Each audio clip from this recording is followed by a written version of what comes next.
Hello, everybody, and welcome to another episode of the Project Infinite podcast, a podcast covering the infinite and ever-expanding multiverse of fandom, except for the next month, it's going to be a Spider-Verse of sorts. Yeah. I'm Rob. I'm here, as always, with Courtney, and Courtney, this kicks off what's going to be basically a month of Spider-Man content. Yeah. Christmas is now Spider-Man's holiday. Spider-Mania. Spider-Mania. Spider Monday was yesterday. Yeah.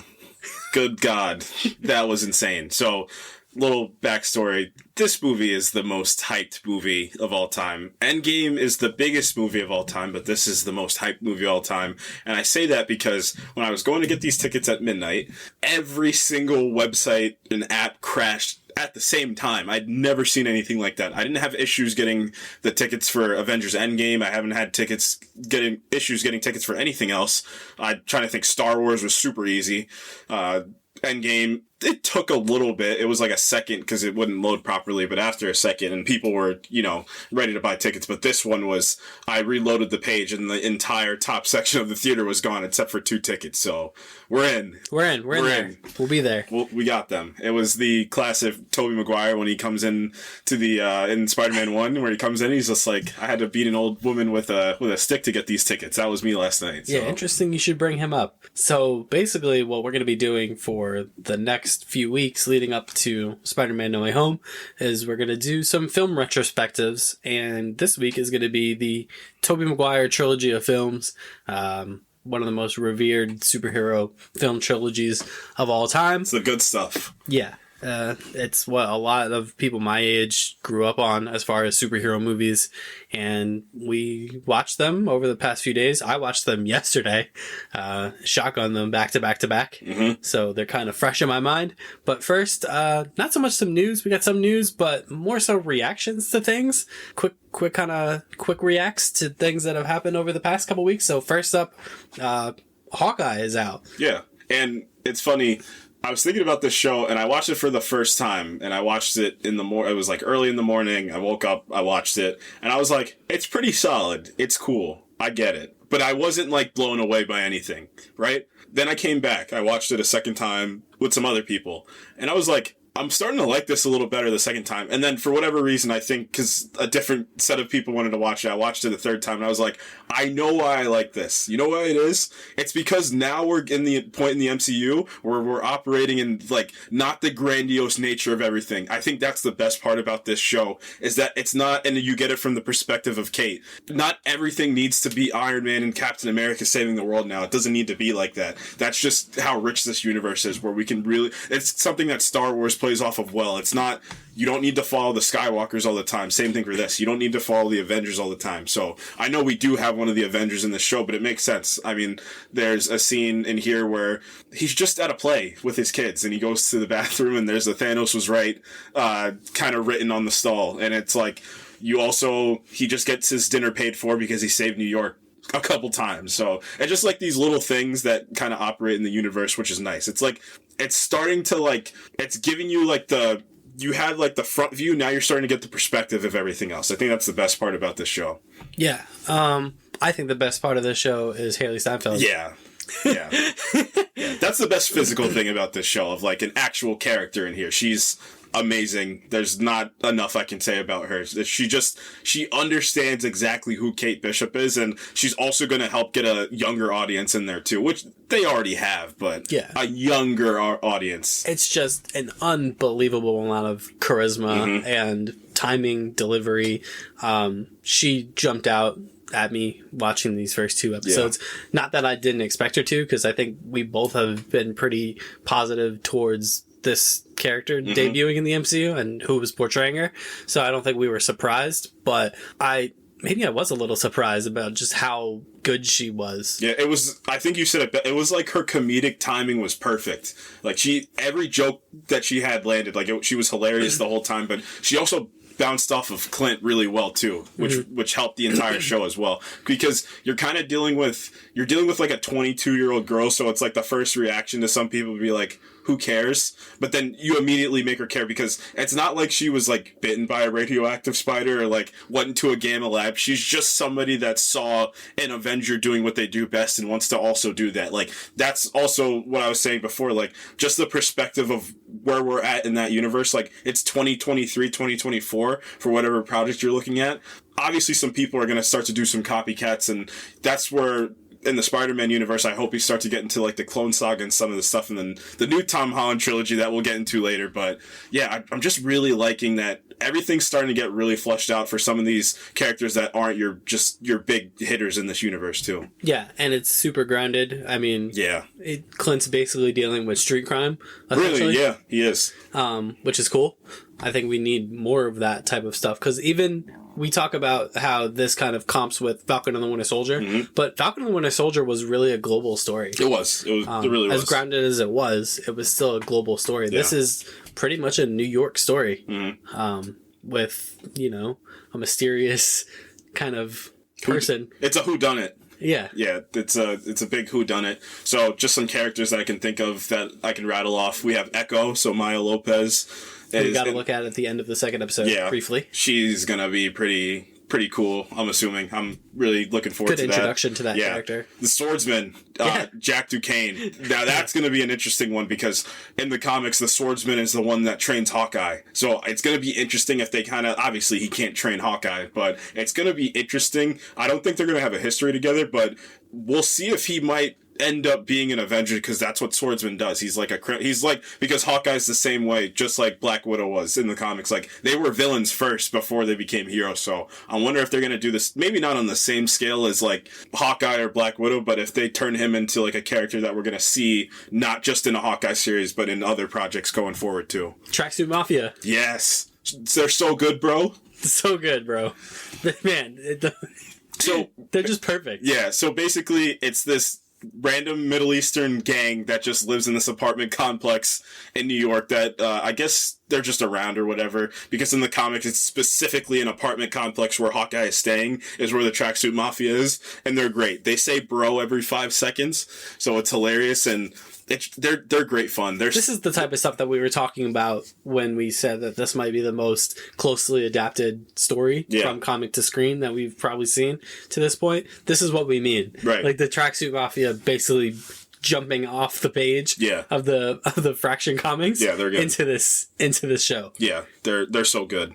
And I mean, just going off the adaptation, I'm loving the inspiration that Matt Fraction gave, and David Aja as well, with all his kind of art promotions. I know some people have been up in arms about him not getting credit, so thanks for everybody online giving him credit and making sure credit is where it's due, because without his art too, you don't get a lot of... I mean, the entire... I think it's in the next episode we're going to get, where it's like that one-shot take of them driving the car away from the mafia. Like, you don't get that without David Aja. So, yeah, exactly. He did a phenomenal job drawing this comic, and just like you said, being brought to screen, I'm having some fun. This is going to be a fun one. And with some of the... I mean, we still haven't even seen Yelena Belova in this, too. She's going to play a pretty big part, because I think we IMDb'd it last week, and it was 4 episodes she's going to be in, or something like that. So she's going to be in the next 4. Yeah, so this is going to get a little interesting.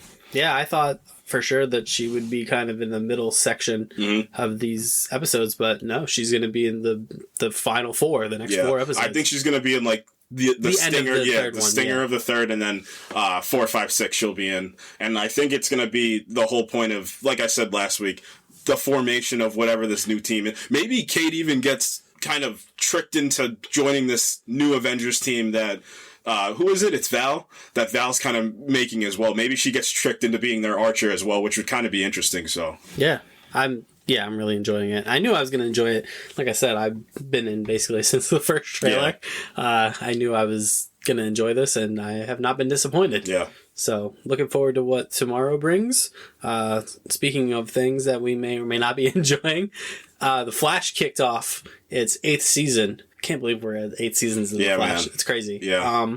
But they, kind of bucked the trend of doing mid-season crossovers, and the first 5 episodes of season 8 of The Flash is a crossover. Yeah. And it's entitled Armageddon, and it is borrowing from a couple different things. It's borrowing from Armageddon. It's also borrowing from Injustice. You mean Armageddon with Ben Affleck and Steve Buscemi? We're talking about that Armageddon? No. Oh, sorry. Armageddon. But yeah, it's borrowing from that. It's borrowing from Injustice a little bit. I think he even says Injustice at the end of the second episode, too. Yeah, very on the nose. But what are your thoughts on where we're at? Part 3 is airing as we speak. Yeah. So, I mean, this is a bigger issue that I've been outspoken about amongst all the episodes that we've talked about the CW. It just is not the same as when we a couple years ago even.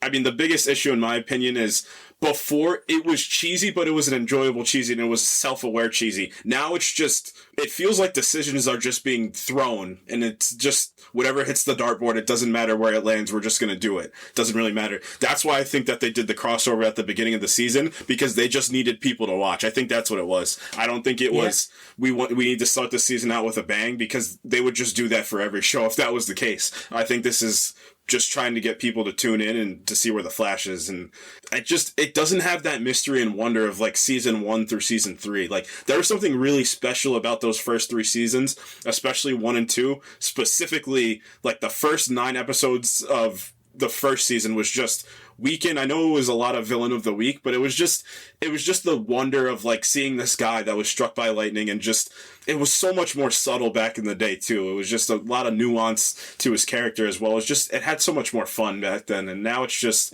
mind you, Grant Gustin's still great. That's probably the best. He's my Barry Allen. Like he'll forever be who I envision as Barry Allen. Like he's funny, but he's also caring. He's kind, and he has that like hero nature to him. So. I mean, as a whole, not enjoying it too much. Despero is just, you can throw him out and replace him with anybody. He doesn't have anything to kind of stick in your mind. They're just kind of throwing characters from other shows in there, just to get people to watch, in my opinion. And it's a little tough to watch. That's my basic thoughts. It's kind of sad to feel how far we've fallen from before. Yeah. I'm not quite sure where I'm at with the story. I think it got a lot more interesting in the second episode. 100%. Particularly with the twist regarding Joe West. Didn't see that coming. Yeah. And I like what they've seemed to be doing with finally realizing how powerful Barry is. Yes. He's done some really cool things in the first 2 episodes that I was like, didn't know that they thought he could do any of those things. We've seen him use that flash time, like slow down kind of thing, but use it like against villains instead of just using it to like talk to people, which he had been doing. And then we saw him do like some type of Super Saiyan, like that was crazy, spirit bomb, like force field maneuver in the last episode. So I hope they don't like kind of nerf him in the next, however many episodes that this crossover is. Like I hope they don't write it so that like that's the problem, is that he's becoming too powerful, and that's why like the world is ending. Yeah, because I feel like especially the last 3 seasons it always gets to the point in the season where it's something to do with his powers. Like, we've done that so many times. It's the same thing with doing kryptonite over and over again for Superman. Like, we've done this too many times. Yeah. That's something that Supergirl suffered from once they got into the later seasons. It's like, we understand kryptonite's a thing and they're going to use it. Like, we understand that if he runs far enough, like, the issue should be coming from the villains. That's where the issue should be coming from. And he needs to find different ways to use his powers instead of now, like you said, if he gets too powerful, he needs to slow down his speed. Last season, he lost his speed and he needed the artificial speed. Like, we get it. Like, we understand. Yeah, I hope they let him be this powerful for the whole season and see if there's a villain that pops up that can stop him. Right. Is basically what because obviously this 5-part crossover is not going to end with the end of the Flash. No, so right. He's going to be sticking around. I felt nothing really about the return of Ray Palmer. Yeah. I thought maybe he'll be back in like subsequent episodes, but as far as the episode that they put him in, I was a little disappointed. Yeah, because they did that already. Yeah. They did that already in Legends. They sent him off in Legends, and it was such a big deal to send him off because he was one of the core characters. If you think about it from the entire Arrowverse as well. Yeah. So you kind of already went through the motions of making sure that he got the proper send-off, and then it's just funny to see him back here because Cress Williams, his arc as Black Lightning, sure, it ended in a solid spot, but it was 4 seasons. Like, we've been seeing Ray since, Arrow season 2. Arrow season 2. We've been seeing him forever. It's been a while, so. Yeah, I was a little disappointed with how they deployed him because I thought he would have a little more to do. Yeah. Other than like, hey, Ray's here for an episode. Right.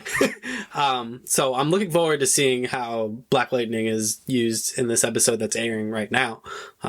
Mostly because I enjoy that character a lot more than I enjoy Ray Palmer. Yeah. There's something really compelling about Jefferson Pierce and the way that Cress Williams plays him in particular. I think we talked about that when we talked about Black Lightning before, how good he is in that role. So I'm glad that, they got him back. I mean, Black Lightning has been over for more than a year now. So it's cool that he was willing to come back and reprise the role for, I don't know if he's just going to be in tonight's episode or if he's going to be kind of in the rest of this. But, I thought him and Barry developed a very nice chemistry and rapport in Crisis on Infinite Earths. So it makes sense that Barry kind of reached out to him because, he sees, kind of like a mentor figure in Jefferson. Do you like that idea of the mentor? Because it's to the point where Barry's already seen his kids. He's seen Jay Garrick. We've already been through that already. That's what like a big issue I have of this is we've been through a lot of this. I think before. Jefferson is a mentor, a different kind. I think he's more of a human mentor than a hero mentor. Okay, I like that, and it also plays into the fact that he's like a school principal. Exactly. Yeah, I mean that just goes to your point that how great Cress Williams is and how good the character of Jefferson Pierce was written in the Arrowverse as well. Yeah. Yeah, and written in very quickly, too. Yeah. He was kind of thrown into Crisis on Infinite Earths, and they're like, hey, interact with all these characters already. And I love the perspective of Jefferson Pierce is that he wasn't this new hero that was coming That's in like he was he was already in this universe before, so I thought that was pretty cool. So what's left for that? So we have Batwoman, who is yet to be appearing, who was confirmed to appear. I'm interested to see how she's going to be involved, considering she has never met any of these other characters before. We have Ryan Choi, who's yet to appear, who's probably going to get the Atom mantle in this. You'd assume so, but they used Ray already, so I don't know if he's coming back or what the deal is there. And then we have Mia Queen, who I think is probably maybe the most anticipated character to show up in this. Because she didn't get her show. Yeah, that, and I mean, she comes off of the literal lineage of Oliver Queen, who is far and away like the most popular character in the Arrowverse. It's named after him. It's his. So anytime you get a Green Arrow of any kind, it kind of raises eyebrows and makes you anticipate that character's arrival, because what Arrow did a really good job of towards the end of its run was establishing her and making her feel like a main character. Yeah, like season 8. Like someone who could be the star of her own show someday. I mean, we speak the praises of season 8 on how to end a show, because a lot of shows have the issues of not knowing how to end arcs to please everybody, but season 8 also had to play off of Crisis, so it actually is pretty remarkable what they did, because you're dealing with the future timeline, you're dealing with the present timeline, you're trying to end the show, and you're trying to do the crossover. You're trying to do 4 things in one shortened season. You're not even doing it for 23. They did it for 10 episodes? 10. Yep, which I think was a great decision. Yeah. I know it's not going to happen. I don't even know how many episodes of The Flash we're going to have this season, but I'm kind of hoping I was hoping they would do the same thing with The Flash. Like, we do this crossover, and it presents you why Barry Allen and why Grant Gustin as Barry Allen is one of the greatest superheroes in this universe, and then you get into the ending arc, possibly with the kids with the Reverse Flash, and then you end it. Like, just give him a nice send-off, and then you just end the show. Yeah, I agree. So we'll see how this wraps up. I'm interested. The first episode was kind of a nothing to me, but the second episode definitely got me more interested in the dynamic and what exactly is going on. Yeah. And then it's intriguing for sure. Like now, because the whole thing is Barry's going insane, and he doesn't know what he's doing because he blacks out every time he does it. So he doesn't missed know. a whole 6-month period somehow. Wait, was it 6 months? Well, they said. What, Joe died 6 months ago? Okay. I thought it was just he rewrote the timeline. I thought that's what it was. I thought it was like a day or something later. Yeah, no, I think they said 6 months ago. Oh, okay. Is what I think happened. So he missed that inexplicably. So yeah, I'm intrigued by what's going on. I hope they can make it make sense. Yeah. So, and like I said, I'm interested to see how these other guest characters are deployed. In particular, Black Lightning and the new Green Arrow, I think we're going to hear that familiar, Arrow, theme, when she shows up. So, I don't know. I think it's going to be cool. Yeah. So, now we're going to pivot basically into Spider-Man for the rest of this episode. Yeah. So, first and foremost, the ticket boom. Jeez. Jeez. Yeah, last night was nuts. That was crazy. It was midnight. I was tired. It was a Black Friday weekend. We work retail. I was exhausted, but there was no way I wasn't trying to get these tickets at midnight. So it's 11:59. I'm ready. I'm refreshing the page, and boom, 12 o'clock hits, and I get that Safari cannot load page. And I said, "Excuse me? What do you mean you can't load the page?" I tried Cinemark. I tried Atom.com. I tried, what was it? It's Atom.com. I tried Fandango, everything. It doesn't matter what it was crashed last night. I've never seen a stranglehold like this before on modern content. It's nuts how this is working out. I know, and like I said earlier, Endgame's like a bigger movie, just because the amount of people that they were trying to juggle, and it was the culmination of 23 movies. But now you're dealing with nostalgia. There's something different about this energy that this film has. So just going based off that last night, we're ramping up to see one of the craziest things possibly ever put to screen. Yeah, I said this earlier today, just talking with people.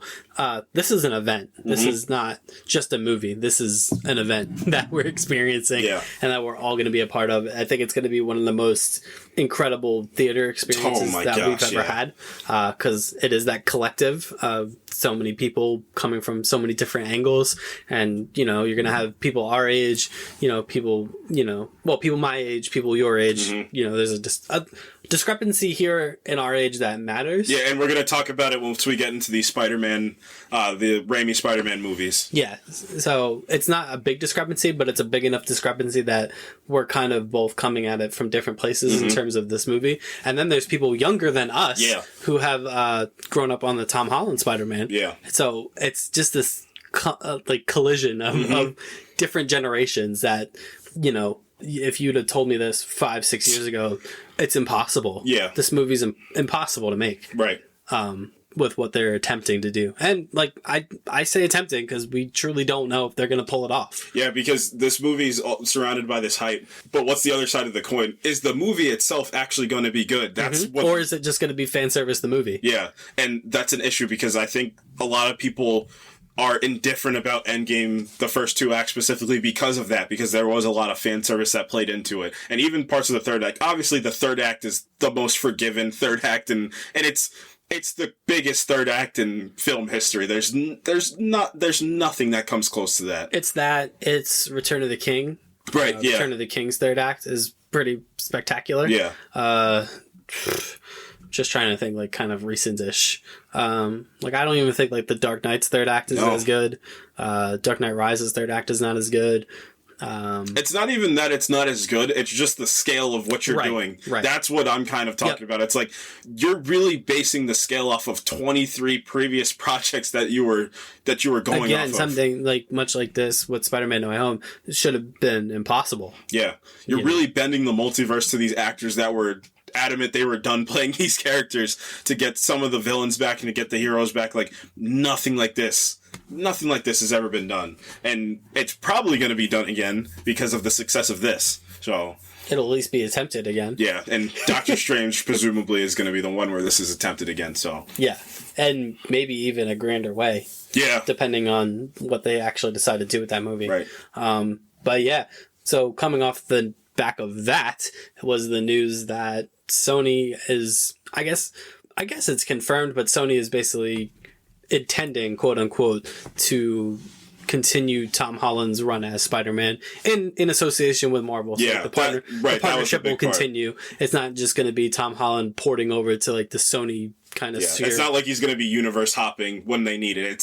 It is still the MCU Spider-Man. It's going to be a continuation of what we've gotten to this point, which is good because I think he needs to be brought down a little bit in terms of scale. Yes, 100% agree. And I hope that's what this next set of movies is going to do, is plant him in New York and let him do New York things, much like we see these other Spider-Men doing in their respective films that we're going to talk about very shortly. Yeah.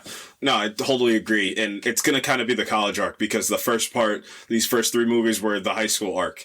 And once we get into talking about the Raimi movies and how everybody is 55 years old, you kind of, the one thing that's forgiven about that is he's in New York, he's by himself this whole time. And I thought about it was funny because I also thought about it when I was playing Miles Morales, and when Peter leaves in the beginning of the game, he's getting the literal crap kicked out of him by Green Goblin, and there's no MacGuffin, like last second, just quick ex machina, I'm gonna help you. No, you're gonna get beat if you're gonna get beat. That's how it is. And Iron Man's not showing up to stop the subway train. Yeah, like Hawkeye's not gonna shoot an arrow and pin somebody. Like, it's not gonna work like that. Like, you gotta get beat down a couple of times. And I feel like the best way for this new trilogy, so we'll get into it a little bit, what I hope they do, so I mean, I don't think it's any secret that I think 4 is going to be the Venom arc, but it's going to be a prolonged one. I think they're going to learn from the mistakes of Spider-Man 3, of having, what did you say the runtime was? Of him being being Venom? It's about 25 minutes. Yeah.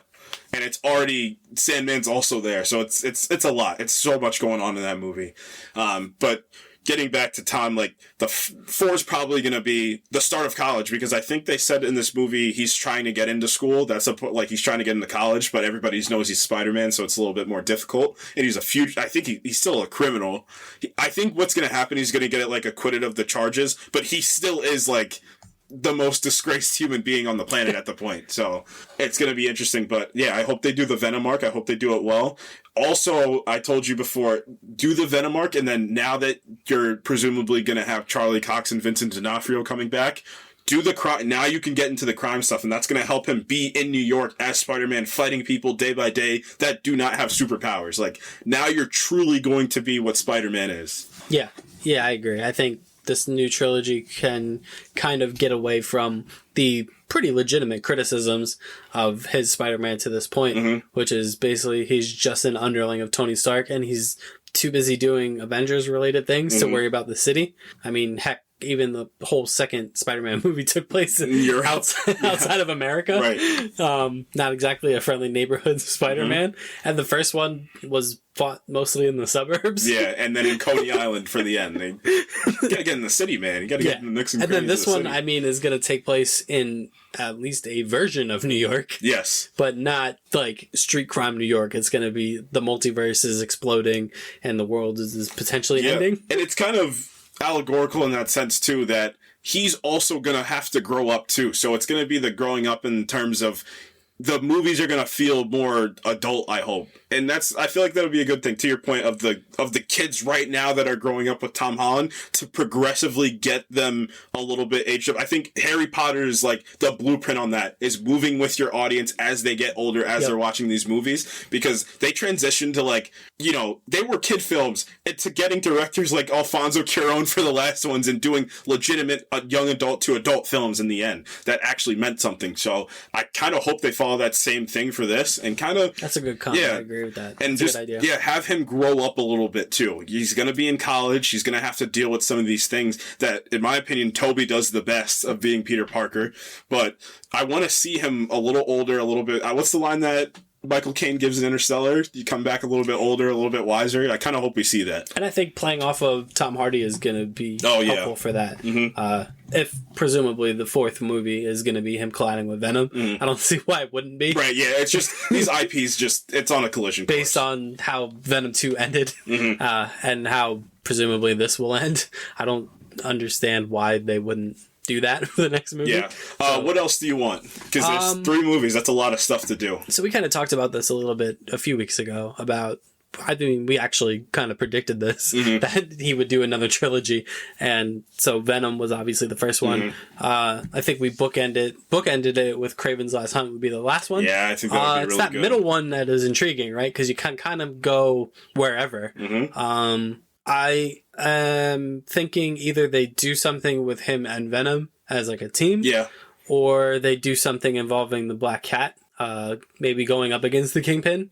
Those two would be... Yeah, do a true crime story for that. That would be interesting, because it's kind of like the Dark Knight thing, where the third one was Bane, and the first one had a lot of crime in it, but it was still like the League of Shadows.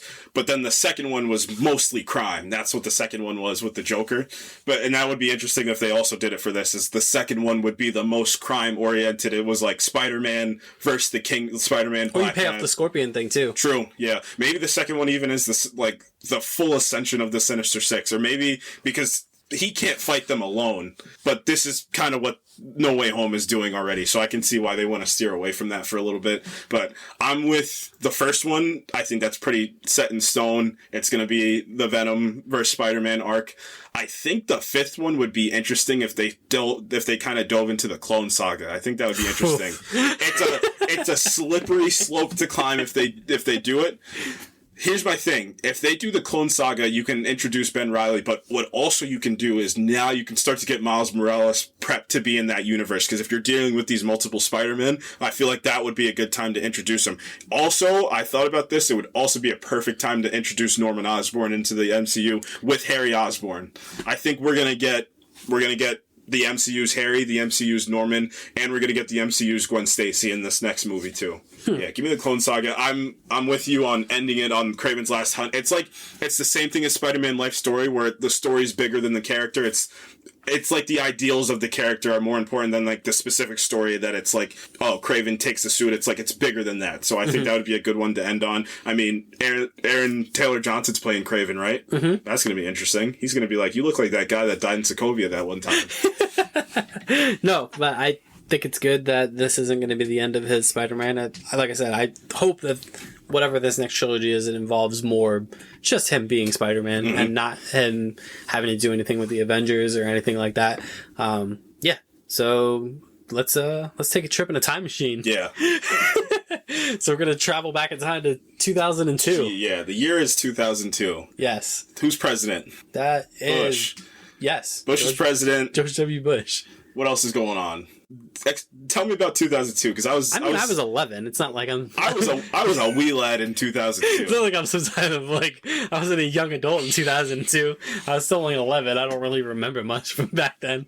There is one thing that we remember: Tobey Maguire was Spider-Man in 2002. Yes, yeah, I do remember that. I remember that pretty vividly. Just seeing advertisements, seeing trailers. When trailers back then, you only saw them in theaters, like when you went to see like another movie, and then you're like, oh my god, like they're doing Spider-Man, you know?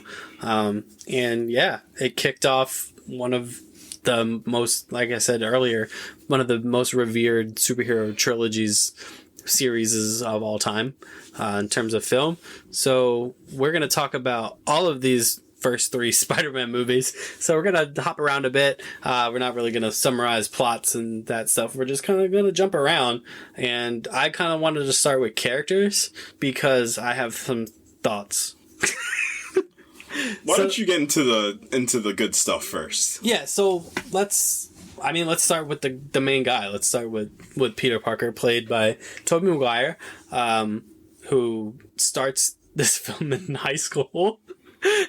You want to get it out of the way? Yeah, so they're all 35. Yeah, this is not a problem with this movie in particular. This is a symptom of every movie made Hollywood in general back then, and even still kind of to this day. I think we looking at you, Riverdale. Yeah, but it's gotten a little more reasonable. Oh yeah, 100% since this movie. Yeah, when I couldn't tell if the kids on this bus were going to school or if they were on a city bus going to work. Particularly Joe Manganiello, who's in this. So great idea to get Joe Manganiello as Flash Thompson. Bad idea to get him when how old? He was almost 30 when they did this, right? He might have been 30 already. I think he was. Yeah. Yeah. So but this movie came out in 2002. Mm-hmm. Joe Manganiello he was born in 1976. So he was 26 at the time of this movie. Wasn't Toby also 26? Yeah. So everybody in this movie is too old. Yeah. Besides from James Franco, who I think is the youngest looking out of all of these actors in this movie. But going back to Peter Parker and Tobey Maguire, you've said this before that these movies are dramas, right? And he is certainly the most dramatic character in this trilogy. Yeah. I don't think there's any mistaking that. Obviously he's good in these movies and he's a memorable Spider-Man, but I have some gripes with his Peter Parker. Particularly, he's extremely volatile as a person. Yeah, and I think that plays into the drama thing, that everything's kind of hyper-realized to an extent.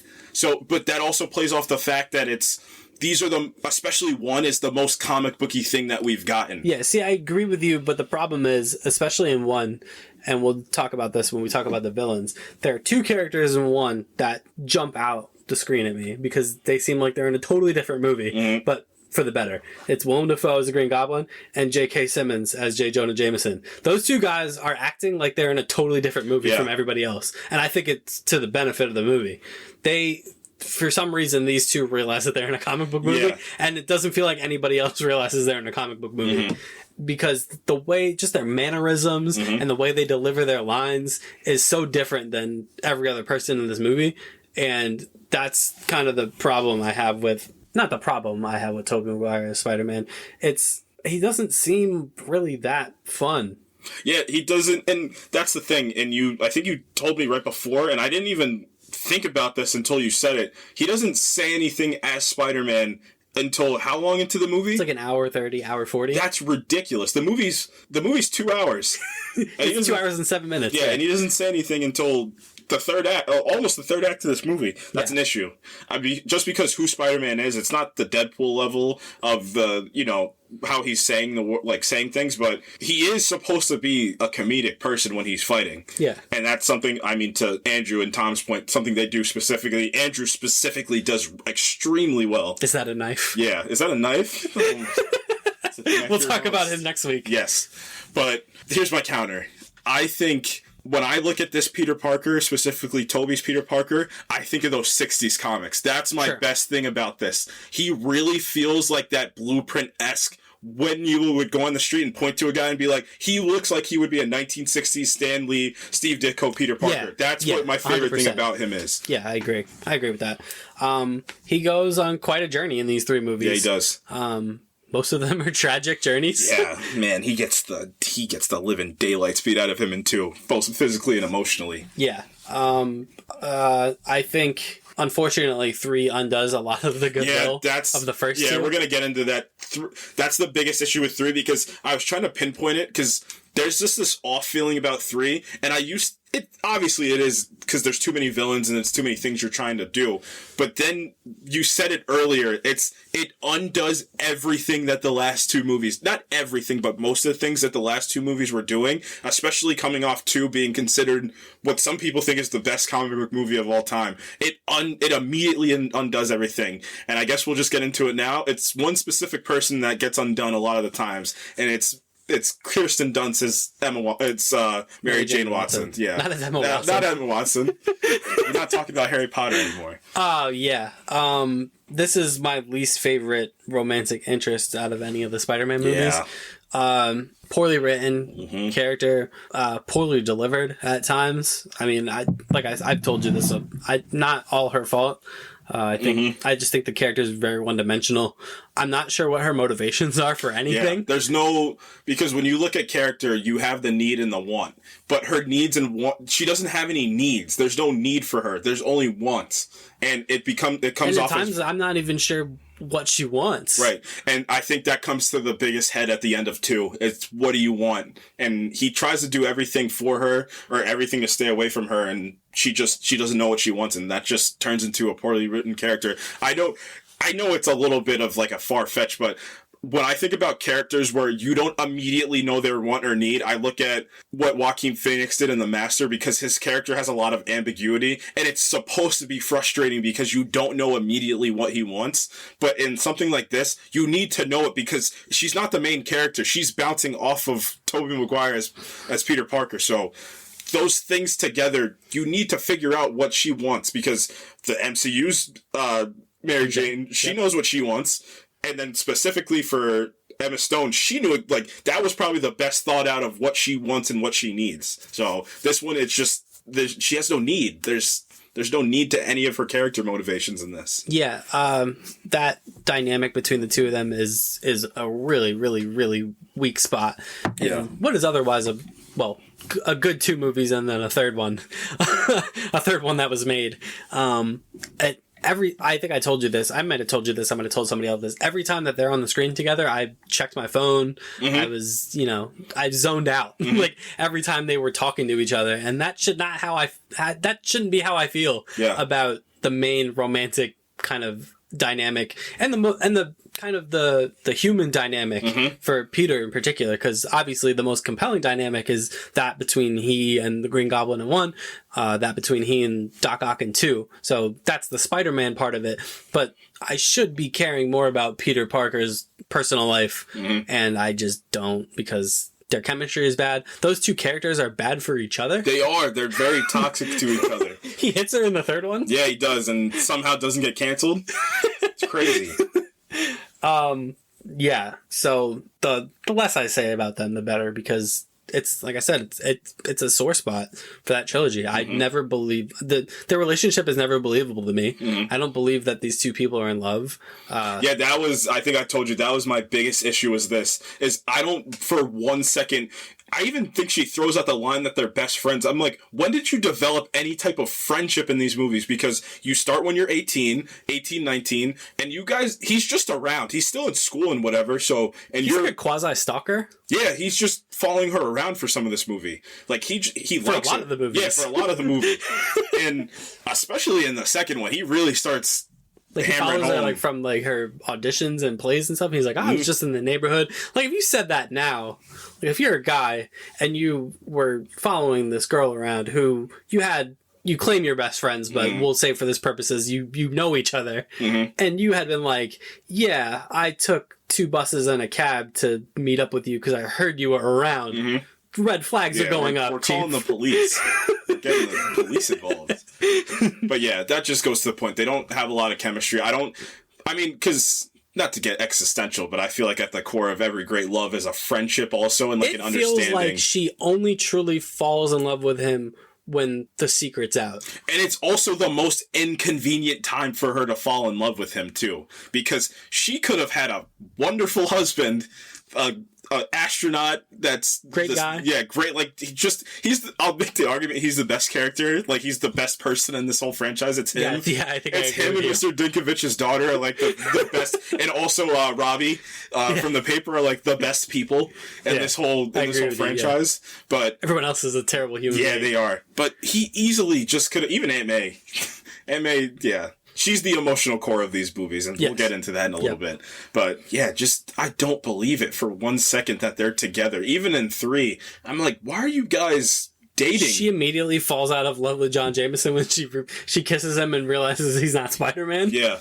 She really loves Spider-Man, which also gets into the third one, which it makes no sense because immediately in the third one, she tells him, turn off the police scanner. I'm trying to talk to you. And I'm like, you asked for this. You wanted this. Yeah, and he's also a bit of a dick to her. Yeah. When she's like trying to explain to him that like she lost her livelihood, and he's like, oh my God, look, I'm so loved by everybody. Yeah. Like, people crap on Spider-Man all the time, but I pull myself out of the trenches. Yeah, like he's trying to relate to her, but also makes it about himself, which could have been interesting if they liked each other more in the first 2 movies. Yeah. I think I texted you this when I was watching them. I said we missed the best part of that relationship between 2 and 3. That's probably when that relationship was the best, and we just never saw it.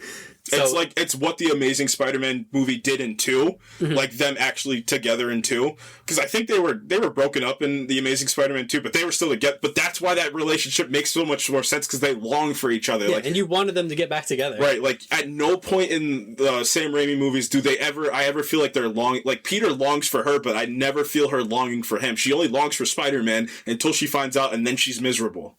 Yeah, and then even he longs for her, but he gets the girl at the end of 1, and then he doesn't even do the cliche hero thing where he's like, I love you, but I can't be with you. He doesn't say that. He's just like... The line choice is weird, too. I can't remember what he says, but I remember I'm like, why would they write it like this for him to say this to end this? Especially after she, like, bore her soul to him, and she was like, I'm in love with you.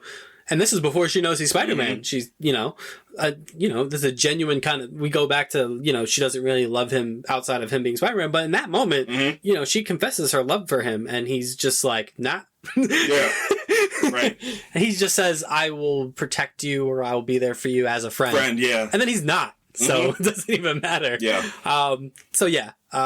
Harry Osborn is kind of the third character that's in this trilogy for all 3 movies, and that guy goes for a wildly inconsistent ride. Yeah, so it's this, this too cool for school, best friend. Like he's like the cool guy that's nice to the nerds. That's who he is. Yeah, but he also gets picked on in the first one, which doesn't make any sense. Well, I mean, it does make sense. Like he's also kind of a nerd. It's weird because he's the rich kid that's like, we hate you because you're rich. I guess, but that never really comes across. Yeah, it doesn't, because then the whole movie doesn't focus on him after that. It's just focusing on Norman. Like, I think they even throw away the line in 2 where Norman's at the top of the stairs and he tells Harry, I haven't been there for you. And I'm like, yeah, neither has the writing team or the camera on Harry for a good part. He disappears. Yeah. And then he's there at the end of 1 being like, Spider-Man killed my dad. And then by 2, he's Tony Stark. Even the hair. And the sunglasses. Yeah, the hair and the sunglasses. And the bell-bottom pants. Like, all of a sudden, he's just running Oscorp and he's like a hotshot. Yeah, and then this, we gotta get into it. This is a big issue, because we talked about age. They're 20, 21 years old. It's 2 years after 1. Yeah, and he's running Oscorp. Like, what? When he never had any ambition to do so. No, he never didn't. even had, like, an inkling that he could, because it's, like, a science-based company, and, like, I think it's the one that Peter is, like, explaining to him what spiders do. Right. Yeah, like, he has no scientific mind. Like, that's the whole point. Like, Harry's disconnected from, like, all this stuff. So, I feel like that's just a case of underdevelopment. That's what James Franco's Harry Osborn is. It's like underdevelopment to get to 3 to hyper development, because they needed to do that because they were fitting 3 villains into 1 movie. And he needed to exact his revenge. Right. Which he attempts to do in the very beginning of 3 and then gets selective amnesia. Jeez. 3's bad. Yeah. Yeah. I like 3 a little bit more than you do, but yeah, 3's... I tried to like it. Yeah. But it's so incoherent. Besides the Sandman stuff. The Sandman stuff is very good. It's great. Yeah, every sequence where Sandman or it's Peter, like, it's good stuff. Like, the scene where he goes to save Gwen Stacy and, like, he's flipping through the debris is amazing. Like, a lot of the stuff is good. The end where they have that reconcile, where it's not the villain just dying like the last 2 movies had done up until that point. It was him telling him, like, I'm doing this for my daughter. Like, you fought bad guys in the past. Like, I'm not a bad guy. And then, there's that really... one of the better moments I think Tobey Maguire's had as when he just goes, I forgive you. Yeah. And that's a really powerful moment. Yeah. In that movie. It's just a shame about the rest of the movie. If that was just a Sandman movie, it would have been so good. Yeah. It would have been probably on par with these other 2. Yeah. What else? Villains. Yeah. Oh boy. This is the fun bit. Yes. Let's work our way up to our favorite villain. So you got a ranking for me? What, best to worst or worst to best? Worst to best. Venom, Harry Osborn, New Goblin, and then it gets tough. Yeah. I would probably... These 3 are very close. So the ranking isn't in no way, shape, or form demeaning any of these. But I would say Sandman, just because he's in the worst movie and is given the least amount to do. And then it becomes a toss-up between Doc Ock and Norman. And I think... it's probably Norman and then Doc Ock. Okay. For me. And it's very, like I said, it's a toss-up. Yeah. It's very close. My toss-up's the other way. And I think that's because it's Willem Dafoe chewing the scenery. Like I said, this is the most 60s feeling, especially it's the mirror scene. Yeah, he's so good, man. Willem Dafoe's one of the best actors in Hollywood, man. I can't wait to see him back. It's going to be amazing. But he really gets that stupid, crazy comic book villain, like you said, like J.K. Simmons and Willem Dafoe were the only 2 that knew they were in comic book movies, besides the rest of the entire cast. So it's great to see him just... They'd probably talk, go do what you're Willem Dafoe, you're in Platoon, you do what you want. The mirror scene with him talking to himself. Yeah, and, well, I did have an issue, and I think I texted you about that. My one issue with him is that we didn't see the duality, because you had that scene and then you had the scene right when he found out that Peter was Spider-Man, but they didn't have that scene in the 3rd act too, and I think that plays into this movie only being 2 hours. So it was well paced, but I wish they would have had, because once it dove into after that, it just felt like he was just Green Goblin this whole time. Like, there was never any battle what I would have probably liked is there was an internal battle in between the fight scenes too, like while they were fighting or something was happening, like as if Norman was struggling with the Green Goblin. I think that there's would have only been a little one bit of that really when the end, right? Well, I think the end was. I honestly think the ending. I interpreted it as he had fully succumbed to it at that point. He was lying. Yeah, he was lying. There's a bit. I think it's after Thanksgiving when the Goblin is like, "You need to kill him," and Willem Dafoe's like, "No," or Norman Osborn's like, "No, I can't." Like, Peter's. He doesn't say Peter's like a son to me, but that's the implication is that he really cares about Peter. That's really the only time you see like that back and forth struggle. But other than that, no, you're right. It is a lot of the Goblin kind of dominating.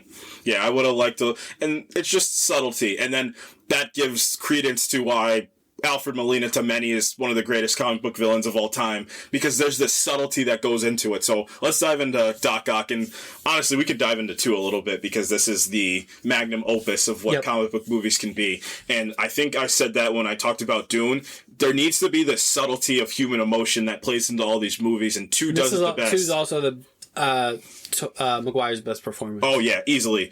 And it's even, he gets this cheesy monologue where he's like, Spider-Man no more, but I bought into it every second of the way. And I wasn't in love with that line. Yeah, it was very, a little ham-fisted, but yeah, I liked it. Yeah, so just background, 2 follows the storyline of Spider-Man No More, where it's that famous cover which they recreate in the movie where the suit's in the garbage and he just can't do it. And like I said, they put him through the ringer in this movie. He gets beaten up physically, but it's the best because he gets beaten up emotionally. I even told you the best part of his whole like arc in this whole movie is that like he gets a piece of cake from Dinkovich's daughter, and he's like, how is that the best thing that's happened to you in the last like 3 months? Like, that's how good this movie is, of knowing that you have to beat him down to the point, because that's who Peter Parker is. Like, he can't afford anything. He doesn't have Tony Stark to buy him stuff.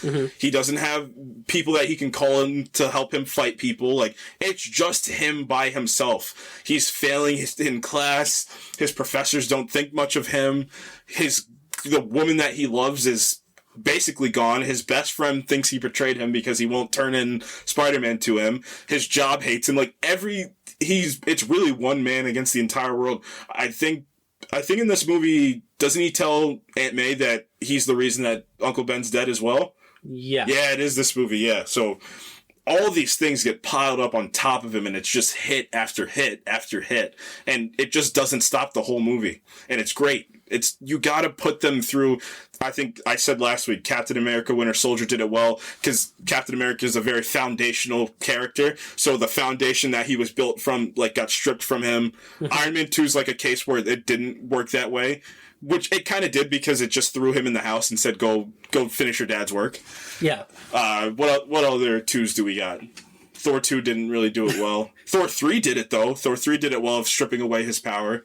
But once you get into storytelling like that, where you strip away everything, it really bare bones it to what the person actually is, not the character or the hero that they're portraying. It's who is Peter Parker. It's this kid from New York that happened to get bitten by a spider, and it just plays to the fact that now I have to protect the city. Like, great power, great responsibility. 2 retroactively makes 1 better. Oh yeah, it elevates it.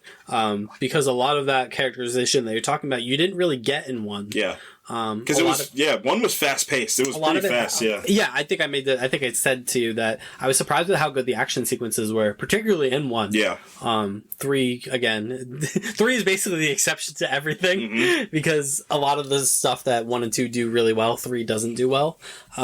But no, you're right about 2. And it's when he's his most heroic as Spider-Man, when he makes that comeback. It's a comeback that's earned when he returns and retakes the mantle. Like, you're excited to see him retake the mantle and combat Doc Ock, who is great. Yeah. Like you said, he's less comic booky than Green Goblin is, and he's more nuanced. He's more tragic. Yeah, it's much more tragic. It's just the little scenes of non-action, like the scene where they're just talking in the beginning of the movie, where he's just telling him about like how he fell in love with his wife, like little stuff like that. I mean, the sequence where the arms come alive. And so let's talk about Sam Raimi for a little bit, who directed these movies, because we tend to call them the Raimi movies. Like, we call them the Amazing movies, the MCU movies, and the Raimi movies for a reason. So Sam Raimi, obviously famous for The Evil Dead. That's his big franchise that he worked on. Bruce Campbell also coming over from that.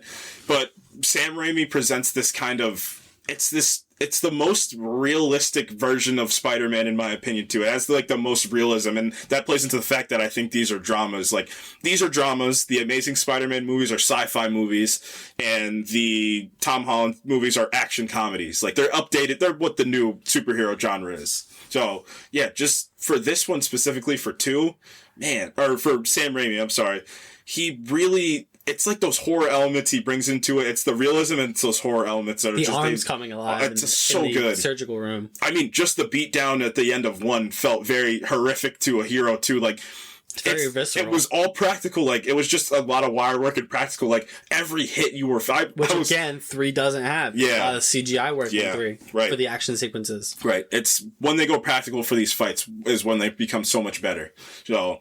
yeah, Sam Raimi did a bang-up job on these movies, and I say on these movies, I didn't say 3, because I think it's the studio's fault for 3, because I think they got to that movie and they said, we need to sell. We gotta sell. This character's popular right now. Throw Harry Osborn, he's gonna be the new Goblin. I thought about it this morning. I was off today, and I was in my kitchen this morning, and I had the movie on, and I walked to my kitchen, I was like, I just had like a deja vu of me as a kid holding a cereal box with like Spider-Man 3 on the back of it, and I was like, "Holy crap! Like, this feels weird. Like, it's nuts to think how far we've come."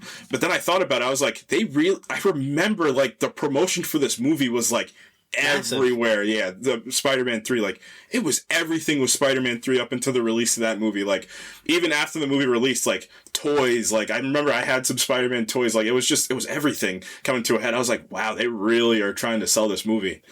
Yeah, I don't think 3's Sam Raimi's fault. I think that's the studio. Yeah, I think the studio said, we gotta get everybody we can. And they probably said I think that they even said it, like, throw Venom in that movie. They needed Venom, yeah. And he did not want to do Venom. No. So, that shows. Yeah. What else we got? I mean, we can talk about Venom if you want. Yeah, while we're on villains. So, I'm gonna make this short and sweet. Topher Grace's Venom. I don't hate Topher Grace as much as other people do. It's not his fault, but it also kind of is, because not his fault. He's playing his character from that 70s show in this movie. That's exactly what he's doing. Just dialed up the douchiness up to like a 10. Like, it's so that scene when Gwen is dangling and he's like taking pictures, and he's like, "Hello, sir. I know your daughter's in imminent peril right now, but I'm banging your daughter." I'm just like, what? Why would you ever say that? That's crazy. 3, and then, like I said, the symbiote, he doesn't contract the symbiote until there's about 25 minutes left in the movie. He's praying to God to kill Peter Parker. Yeah, I saw that meme. People were like, people think that Tom Holland Spider-Man's bad or whatever. Villains were wishing that he was dead, that Tobey Maguire was dead. I mentioned this to you, that I had a weird Mandela effect thing where I thought Venom had a voice. Yeah, he didn't. It's just Topher Grace's voice. Yeah. When he speaks as Venom. And it's not dubbed, or it doesn't have any like anything over it to like make it more it's just Topher Grace talking, and it's hilarious. It's so funny. Out of like the Venom face. Yeah. And I'm like, what? He has fangs? Eddie Brock, yes. Yeah. Develops fangs. Okay, that doesn't make sense, because that's not how the symbiote works. But also, the other Mandela effect I had in this, I thought it was a comic book accurate Venom look.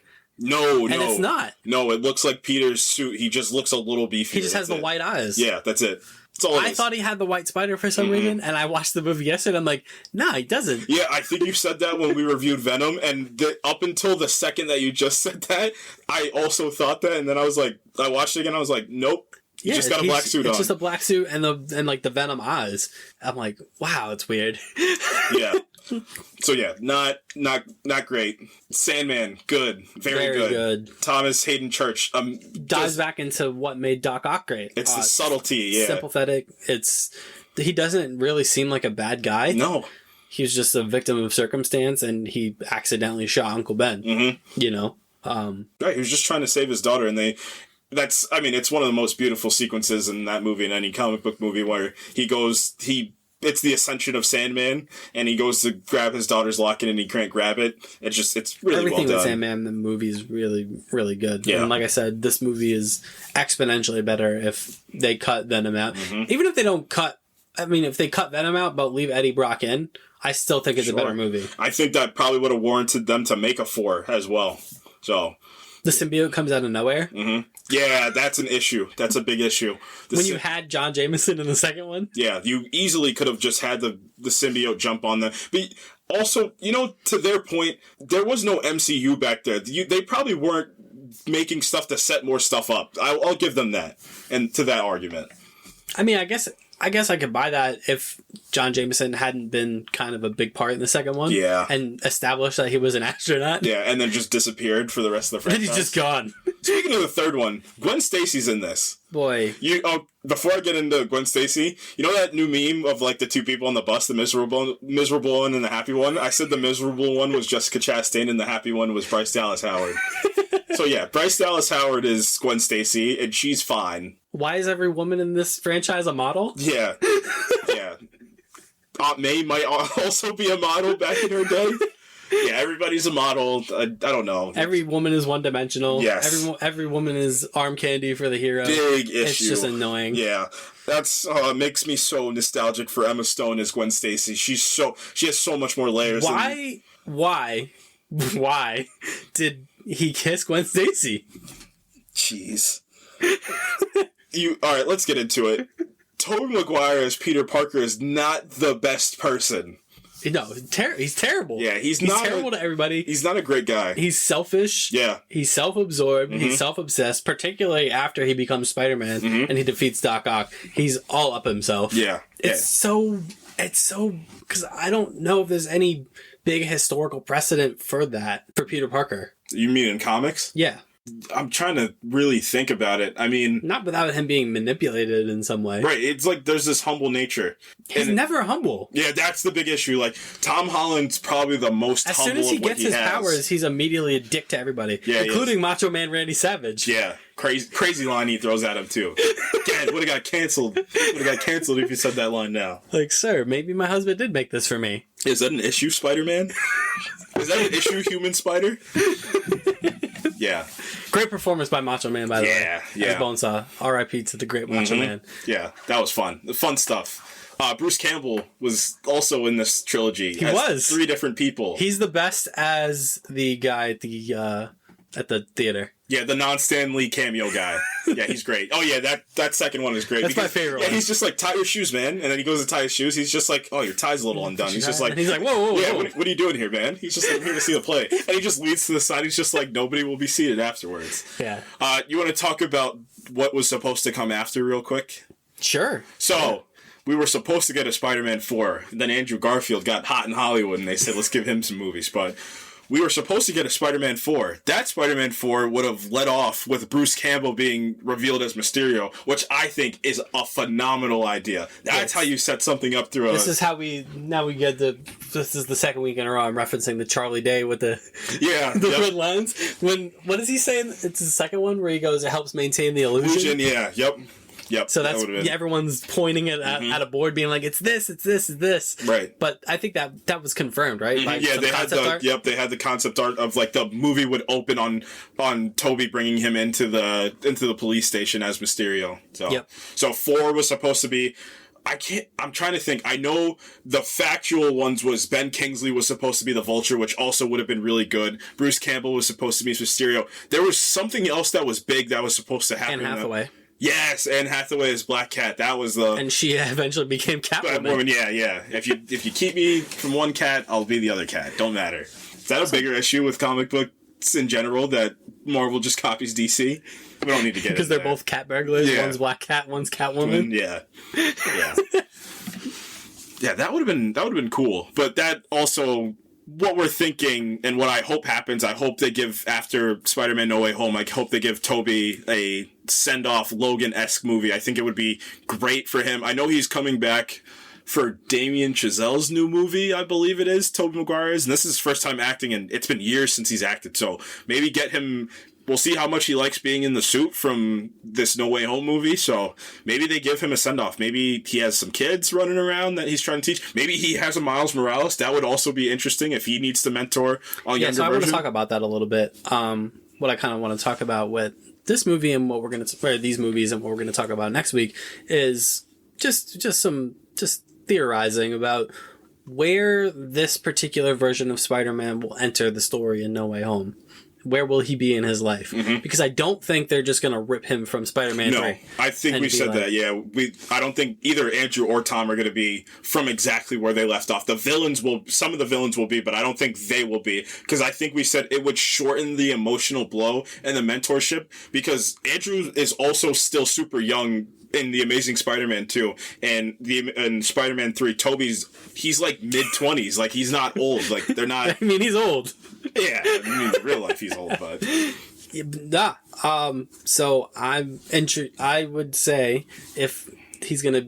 he's gonna be in the movie. This is like the running gag. We don't know if he's in the movie, but he's in the movie. Yeah, you saw the last promo where Tom Holland's like, I got 2 special friends with me, and Jacob Babylon and Zendaya come from each side. Yeah, they're leaning into it. And he's just like, what other special friends would I be talking about? I'm like, come on, y'all. Yeah. So I think this is going to be a Peter Parker that's kind of closer to Tobey Maguire's actual age. Mm-hmm. I think he's going to be more age appropriate. I would be stunned if him and MJ are still together. But who would he be with is the question. Would he be with anybody? That would be interesting. My only thing with that is that it would feel so much like Into the Spider-Verse if we did that. That's my only issue. But I don't think that's the worst thing. Mm-hmm. So... I don't think he needs to be like as over the top comic booky loser like Peter B. Parker was. No, and I think that also plays into like this being like a Logan-esque movie if they do a Spider-Man 4 and where we pick up in No Way Home of he's kind of gonna be he's already seen some stuff, but he might have really seen some stuff up until this point too. I think he's a Spider-Man coming into this that's a little past his prime. Mm-hmm. And maybe he hasn't even been Spider-Man for a while. Mm-hmm. And maybe he's running a tech company. You know? Oh, I have some thoughts on that. I'm glad you said that. I actually thought about this while I was watching these movies because Tobey's really down on his luck in the better part of all these movies. I think it would be good if he's still down on his luck, and I think Andrew is going to be the one that's the new age. Who's writing Spider-Man right now? I think it's Nick Spencer's writing Spider-Man. Like this, I think it was 2015, right after Secret Wars. I think Andrew Garfield's going to be the one with the tech company. If he was to be one of them, just have him be the same character from Social Network. I think that would be a great meta. Yeah, just be Eduardo from Social Network. I think that would be a great meta thing to do. But I hope he's still like. I just hope they don't lose what he is. It's just this guy that. Life is never going to be great, but I can try to make it as good as Aunt May is almost certainly dead. Nah, she's gone. She's got to be gone. If she's still alive, good on her. The actress is still alive. Yeah, she is. I don't think they'd get her just because of COVID. No. That would I think they would write that in that Aunt May had passed away. Mm-hmm. And that he's kind of just on his own. Yeah. I can't imagine a world that him and Mary Jane are still together. Not based on those first 3 movies. I have to respectfully disagree. I think just based on these movies, I think they would be together. Yeah, because they're bad for each other. Yeah, exactly. They can't get away from each other. They love that, yeah. Maybe they have a kid. I think that's what the movie would be. I think he would have a kid that he's trying to maybe get to be Spider-Man as well, or Spider-Woman, or whoever it would be. I think that would be kind of interesting for his character, because he's never had to mentor anybody else. That would be kind of interesting to see it. He's never had to interact with anybody else. Yeah. He's been the only spider person around. Andrew had a lot of science people running amok throughout the city. And they're all like misfits of science. Yeah. Like the Maguire ones are like... Sandman's really the only one who's kind of like a superhuman. But it's not his fault. He was just a criminal that got hit by some laser beams. Yeah, what? Yeah. As much as we guy just stumbled into like a particle of like a particle. And they turned it on? Why would you turn it on? That's so stupid. What kind of scientists are you guys? Man, maybe they're the same scientists that were making all those suits in The Amazing Spider-Man 2. Maybe it's the same corporation. I forgot about that until you mentioned it. That's how he got his powers. He like was running from the cops and he like stumbled into a particle accelerator. Damn particle accelerators. Yeah, thanks. Gave the Flash his powers. Maybe the Sandman and the Flash are in the same universe. But then like Sandman appears in Tobey Maguire. I like the Tobey Maguire bit where he's like, what is with all these guys? Yeah, where did all these guys come from? And I'm like, who else have you fought, man? You know what I like though about these movies in particular is usually what happens is the costume freak villain is a symptom of the hero. Mm-hmm. And this is not that. Mm-hmm. Like Willem Dafoe becomes Green Goblin before Peter becomes Spider-Man. Yes. It's like the same time. I think it's the scenes bounce back to back. It's like him in his room. But it's not like he doesn't become the Green Goblin because of Spider-Man. Yep. Doc Ock doesn't become Doc Ock because of Spider-Man. Sandman doesn't become Sandman because of Spider-Man. It just happens to them, which I really enjoy, particularly coming off of like the Dark Knight trilogy, where like all the villains were symptoms of Batman. Where in this, it's like, it just happened. Like, it makes Spider-Man necessary. Yeah. You know what I mean? Because, like, if he hadn't become... I mean, you see it in 2 when he gives up the mantle and, like, just things are going wrong. Yeah. Like, without Spider-Man, what happens to New York? Yeah, and that's what I think those movies do really well. Right, and it's the best It makes him necessary. Right, and it's the best through line for why Uncle Ben's so important to give that... Like, with you were bitten by the spider, you have this great responsibility now. You need to protect it. It's not if you want to protect it. You need to protect this city. But also don't be a dick about it. Yeah, he's not a great guy. He also leaves Uncle Ben out to dry because he wants to test his powers out, so Uncle Ben has to paint the house by himself. Cliff Robinson as Uncle Ben is really good. I love that Uncle Ben. And then he's like a dick to him. He's just a dick to everybody. Yeah, he's not a great guy. Uncle Ben's like, you know, you're going through some things, and Peter's like, shut up, Uncle Ben. Yeah, I'm gonna go fight in this wrestling match so I can impress a girl with a car. You suck, Uncle Ben. I don't care what anybody says. That's the funniest and one of my most quotable scenes is where he's going to count the money. He gives him the 100, and he was just like, 100. The ad said 3,000. Yeah, for 3 minutes, and you pinned him in 2. For that, I give you 100. Comic booky over the top money guy. Yeah, maybe that guy works for Kingpin in that universe. Now that would be funny. Missed the part where that's my problem. But yeah, talking future, if we get this Spider-Man 4 that I hope we do. I hope Tobey gives us one last hurrah. I kind of hope we go through the laundry list of villains. Like, I just hope it's like, I hope it's because Logan was very future-esque. It's like, this is the past. It's like, even to the point where they had a comic book and he was like, these aren't real, that's stupid. Like, in universe, like, it's the point for it to be stupid in this Spider-Man universe and to be very meta about it. So it'd be interesting of, like, the characters that we haven't seen him fight. Like, maybe you get, like, a quick scene of Scorpion, something happens, or even newspapers, whatever it be. Like, you see that happen. Maybe, like, something happens to J. Jonah Jameson in that universe, and it's, like, it's sad because, like, even though, like, maybe he has, like, a throwaway line where it's like, hey, I know that you were a horrible person to me and Spider-Man, but there was that one time where Green Goblin came in here and you didn't rat me out right away. Like, I appreciate that. Like, just little stuff like that would be interesting. But yeah, I'd love to see him train a new Spider-Man in that movie. Maybe not Miles Morales, because I think that's what they're going to do in the MCU, but maybe he's just living, man. Maybe I feel like movies nowadays don't do enough existing. Like, especially superhero movies. Yeah, just exist for a little bit. That's it. That's all you got to do. Yeah, because, like, I kind of alluded to this. Like, Spider-Man, if they do another movie with him, it can't be, like, one last ride. Because I feel like this is going to be one last ride for him. As Spider-Man, you know what I mean? Like, I don't know where we're going to find him in a point in time, but I can't imagine it'll be one where he's, like, in his prime. Because that's Andrew. Andrew's going to be the one that's in his prime. Yeah, so this is going to be like his one last ride. He's going to be traumatized by seeing Doc Ock and Goblin again. No, he's not. You know what he's going to be traumatized by? Seeing a giant lizard. That's probably what he's going to be traumatized by. Yeah, Kirk Connors never became the lizard. What the heck is that? Well, maybe they do that. Maybe they say he did become the lizard. And he's just like, yep, that happened to my Kirk Connors too. That was it. Kirk Connors was also supposed to be in the Spider-Man 4 movie. Well, because he was in 2 and 3. That was the through line. He was supposed to be... It was... Vulture and him were supposed to be the villains, and then Anne Hathaway was supposed to be Felicia Hardy. How did he know that Venom was a symbiote? Because he was going to become... he was going to become the lizard. That's why. He was like, appears to be some sort of symbiote. I said, that's an oddly specific word. Yeah, and I know it's not a real word because I texted you the word symbiote and it told me that you wanted to say something else. For this gooey alien thing that's in my Nobody lab. knows about? Yeah. Might be a symbiote. Yeah. Thanks, Kirk Connors. You're like, what? But yeah, I want to see, I can't wait to see what even if this is, I mean, this is a big if. This is like the biggest if. We got to see what happens after No Way Home. But I could imagine them being like, you guys like nostalgia? Here's Tobey Maguire back for a whole new movie. You want to talk about that Danny Elfman score? My gosh. I don't know how he didn't burn his fingers from the heat he was generating off that score. It's so good. Especially in the first one. I did say in the second and third one, my only issue, it became sort of repetitive. Yeah. The only thing in 3 that got different was the Venom theme. Like when he got the Venom symbiote on him, the theme, they did add a new theme, but 2 became very repetitive, but 1, that score was it was so, like... They need to use it, right? Oh my gosh. For No Way Home? No, I said, if Tobey comes back in like, the first part where it's just the strings in the first... I'm going to start floating in the theater. Like, I might pass away in the theater if this happens. It's going to be great. But yeah. They need to use it, right? They have to. Yeah, it's gonna be amazing. Just do a combo of Danny Elfman's score mixed with Hans Zimmer's score from The Amazing Spider-Man 2, mixed with Michael Giacchino. Man, this Spider-Man franchise has had some of the greatest composers of all time. Jeez. Yeah, good stuff. Overall, good trilogy. 3, not so much, but I like 3 a little bit better. I think 3 gets a little bit of a bad rap from the perspective is that Venom's in this, and also New Goblin, and also Sandman. They don't know how to balance. That's 3's biggest issue. There's no balance.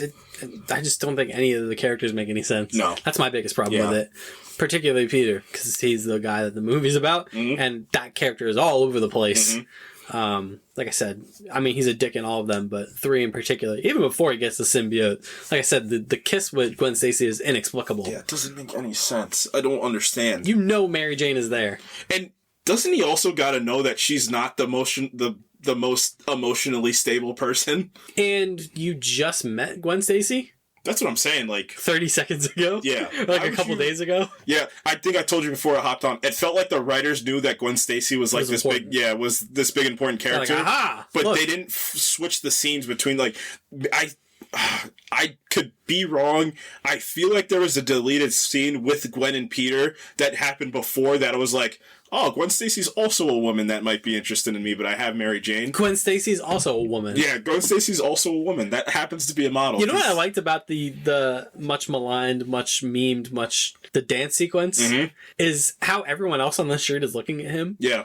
They're like, this guy sucks. Yeah, he's the worst. Yeah. Yeah, I love when he calls the bouncer over. That. He's just like, we're going to have a problem, Paul? He's like, yeah, we're going to have a problem, Paul? I'm like, jeez, what's your problem, man? Then he hits Mary Jane. Yeah. Oof. Hank Pym vibes, man. Jeez.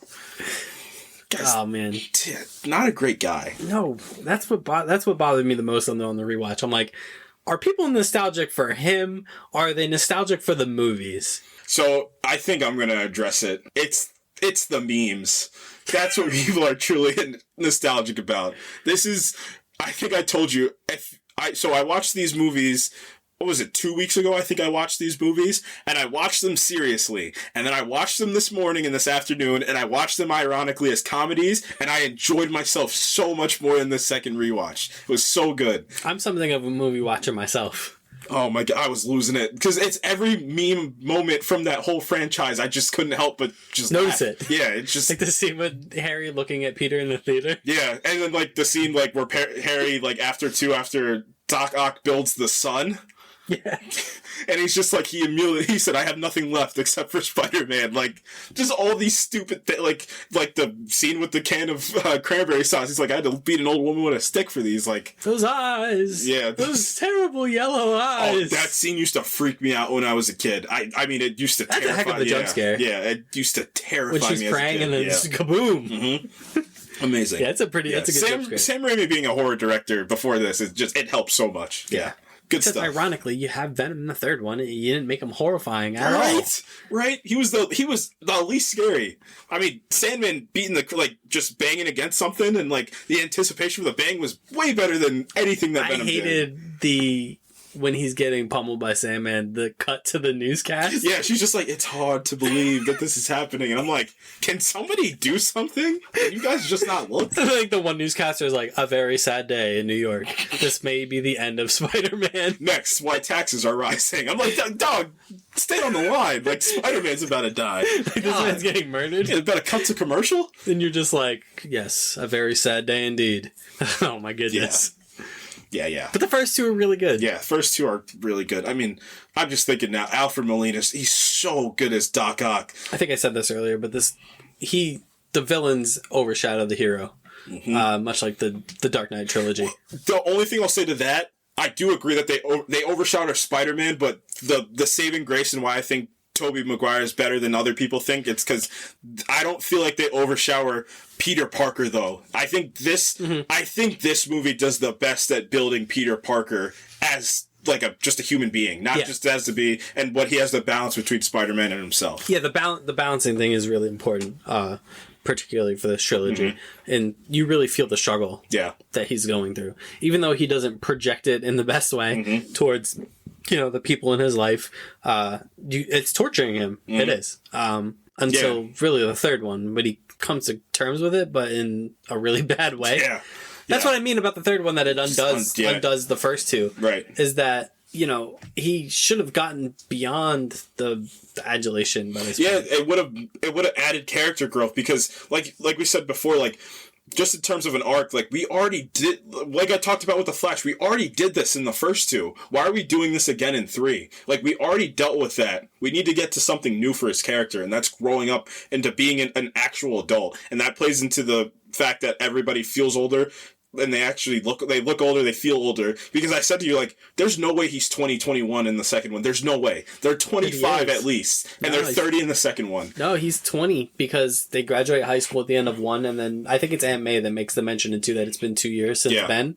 I think the only saving grace is that he takes that, like, sip of the champagne and, like, Harry's drinking. So that's because I think they end 1 being, like, I could say they're probably 19 because some time has passed between them graduating. Because that's also one thing about 1 that I kind of, and that plays into the fact that it's only 2 hours, like, I think they could have added a little bit more of him just being Spider-Man in that movie.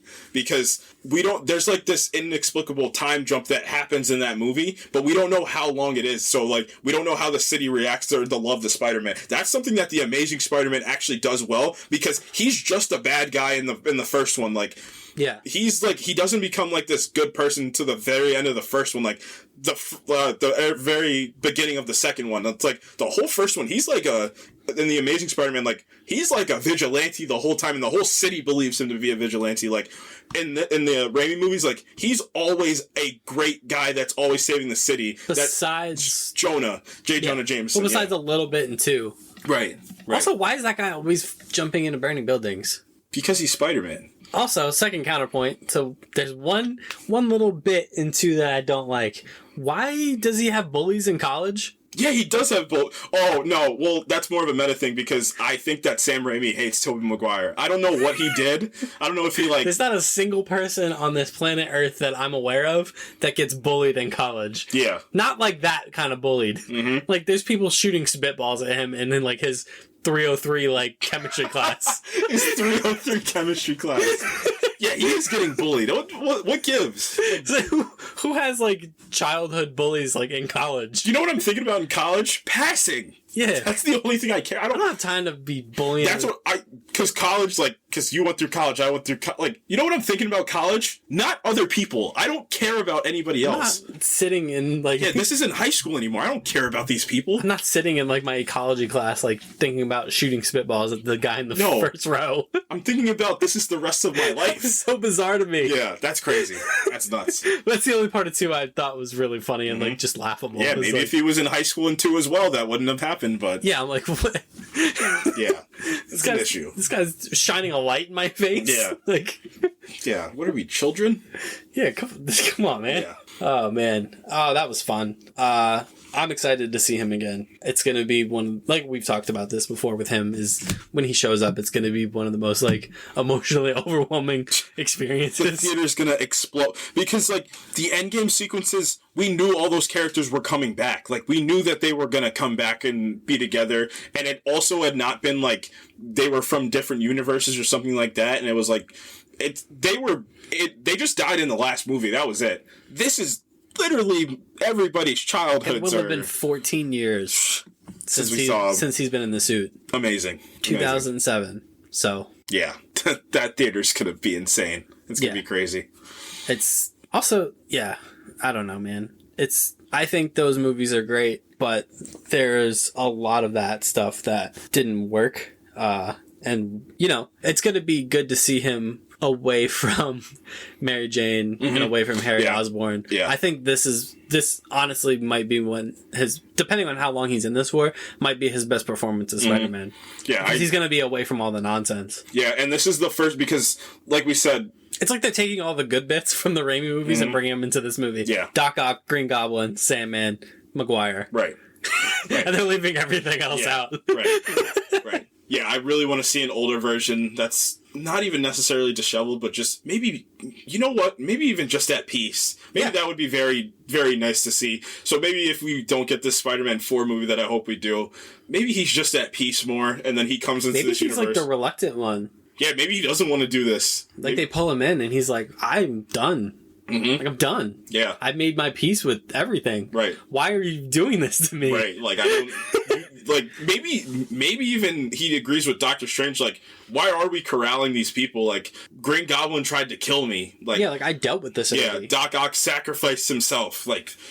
the only thing about that is I think they said, because Sandman, they said they died in their universe. So so Lizard and Sandman are the two where it's like the very jump out at you ones. They didn't die. Yeah, so, Sandman flew away. Mm-hmm, Sandman flew away, so something had to have happened, because I think they even like have been hinting at that. Well, Doctor Strange specifically, that their fate is they're killed by Spider-Man. Mm-hmm.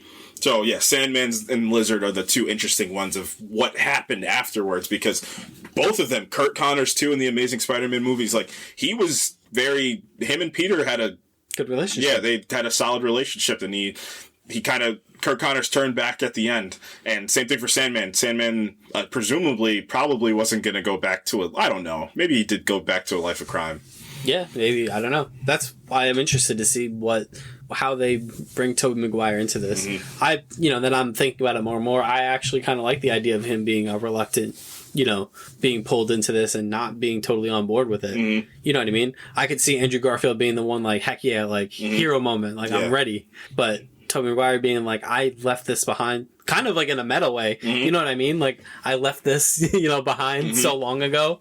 Like I don't think I have it anymore. B, I don't really want to have it. Yeah, and it's going to be very poetic too, because I hope they follow this arc of like, it's not we don't need the physical, yes, we do need the physical you, but we need the you that's been in New York for the last, 20 years. Yeah, for however old, let's just say he's 40. Like, we need the person that was born in New York, that grew up in New York and have lived in New York for the last 40 years. Like, that's who we need the genius Peter Parker too. Like, that's what we truly need. Like, we need the guy that can tell us what the right thing, who's seen a lot of stuff, what the right thing to do is. Like, that's what we really need. Yep. Yeah, this No Way Home movie is really gonna be something for the history books. Yeah. And it's only going to continue to ramp up. Yeah. So we got a little over 2 weeks. I know. Wow, we're fast approaching. Yeah. So next week we're going to talk about Andrew Garfield.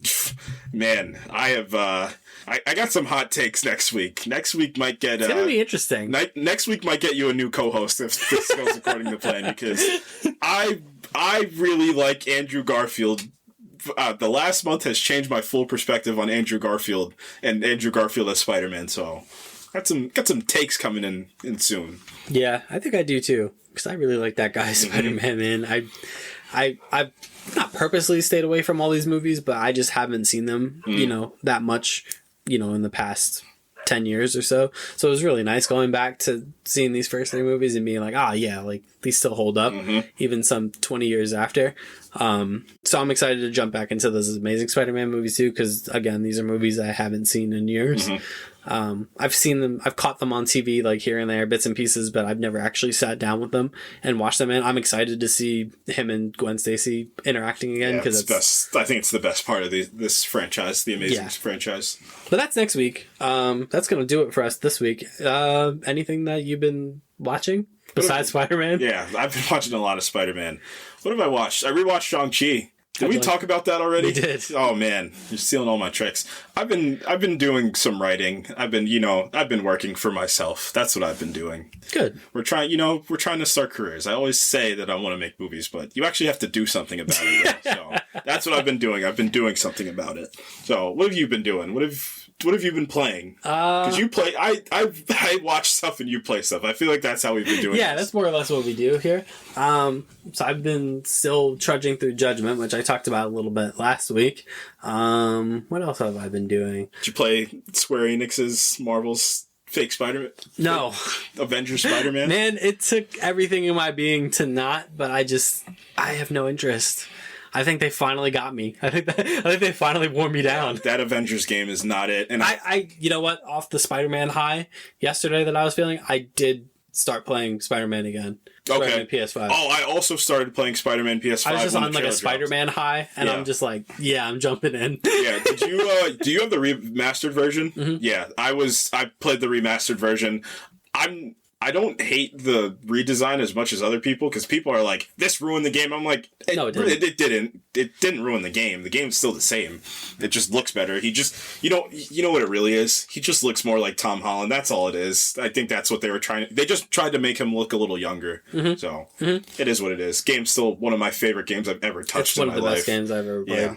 It's the story, man. The story is so rich, and it understands that Peter Parker has this lineage from the 60s to the present, and it does like everything. I'm talking from the only thing it doesn't touch upon, and I wanted to talk about this when we talked about the future of Tom's new trilogy.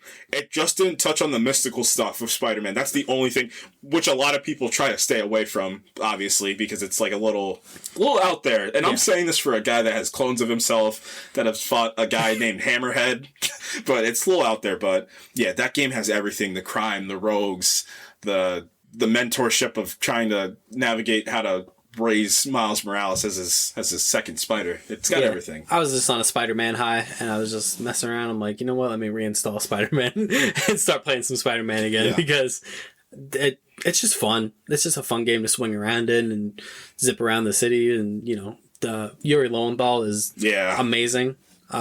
Such a great casting choice. The introduction of Miles Morales, which segued into the Miles Morales spin-off game, which is segueing into the Spider-Man 2 game, which is coming in 2023, which can't come soon enough. 2023 probably going to be one of my favorite years for gaming. I need that God of War. I need it. I think probably, So I talked about this a couple weeks ago, but 2023, Spider-Man 2, assuming no delays, God of War has already been delayed. Yeah. So, God of War, Spider-Man 2, Final Fantasy VII Part 2, maybe you get a remastered Last of Us. Mm-hmm. I've seen that rumored, that they're going to remaster the first Last of Us game in the same engine from Last of Us 2. That could be massive. So, yeah, I just jumped back into Spider-Man, and I think I'm going to probably finish that. Yeah, to be honest with you. Too. Yeah, it's too good. Speaking of that, I meant to say this earlier, any actors you want to see in this new Spider-Man trilogy? Because he really is the biggest comic book character. It's him and Batman. So any actors you want to see jump into the MCU to take on some of the roles? Because they got a lot of roles left for Spider-Man that they can do. If they want to, yeah. I just don't know who I would want to see. We kind of kitted out like the next trilogy, and like those guys are already cast. Like, we already have Venom. We already have, assuming they bring Aaron Taylor Johnson over, we already have Kraven. You know what I mean? Got Morbius, yeah. We have Morbius. You even got like Blade and Daredevil and Kingpin. You got that. Scorpion. I got some big things, because here's the thing: we're missing the Osborns, and that's a big part of Peter. I got my guys. I was watching Interstellar 2 days ago. I want Timothée Chalamet as Harry. That guy already has too much to do. I don't care. Get him into the MCU, but he's not going to go, because remember a couple of months ago when they were doing Dune promotion, and somebody said don't do any hard drugs and don't do any superhero movies, and it definitely was not Martin Scorsese that said that. If I was a betting man, it probably was him, but he's doing Dune. He's Willy Wonka. I hope they get Matthew McConaughey to play Norman Osborn. I think that would be freaking amazing. That would be legendary. All right. It'd be great. Not even as, and I think I said this before back in like the Homecoming days. I was like, I don't even want Norman Osborn to beat Green Goblin right away, just how they did in the Spider-Man game. Like, I don't need him to be Norman. I don't need him to be Green Goblin. I need him to be Norman Osborn in the universe, though, and be like this powerful figurehead that's kind of replacing Tony Stark in a way. That would be interesting as well. Like, who's the next Tony Stark in that universe? Right. So it would be interesting, because Norman Osborn has so much to do with the Dark Avengers as well. Not as Green Goblin, but as Iron Patriot. So that would be kind of cool. Yeah. Give me that. Give me I don't know who should play Black Cat. Anne Hathaway. Yeah, bring Anne Hathaway to play back Black Cat. I don't care how old she is. She's great. Who was also in Interstellar. It's crazy, because I would have said Haley Steinfeld up until about 3 months ago. Yeah, she would have been great. She would have been like an age appropriate, like Felicia Hardy for Tom Holland. Yeah. That'd be good stuff. Maybe, I don't know the actress's name, but whatever the love interest from Outer Banks is. I feel like You know she who would have been probably a really good Black Cat, like back in the 5 day? or 6 years ago? Jennifer Lawrence. Yeah, I can see that. I can see that. She was too busy mystiquing out there, but I can see that. Yeah, that's all I got. I'm all Spider-Man'd out until next week. Yeah, until next week, where I'm going to be right back in. All right, so you can follow the podcast at Project INF_pod on Twitter. You can like us on Facebook, where all the new episodes are immediately put on Facebook as soon as they are uploaded to Apple, Spotify, or wherever you get your podcasts. We can follow us on Instagram At the Project Infinite Pod. Yep. You can email us at projectinfinitepod@gmail.com, and a bunch of other stuff soon to come. Yeah, it's Spider Month. Spider Month. Spider-Mania is running wild, I forgot. brother. I'm watching Daredevil again because I have a problem. So I'm watching Daredevil again. It's fair. I understand. Best show ever. And who knows? Maybe we'll... Maybe there's a reason I'm rewatching Daredevil. Yeah. The John Jameson of podcasts, everybody. I didn't get J. Jonah. I got John. Yeah, because he's the best guy in that entire universe. Yeah, I try to be a good guy, you know? I couldn't say anybody else because everyone else is just bad. You could have given me Robbie. Robbie's a good guy. I like Robbie. Yeah. Yeah. That would have been typecasting. You're telling on yourself. Yeah. You're revealing your identity to the world. Oh, no. I'm pulling a Tom Holland Spider-Man. Oh, no. All right, guys. Next week, The Amazing Spider-Man 1 and 2 will be recapped, starring the enigmatic Andrew Garfield and Emma Stone. Until then, see you later.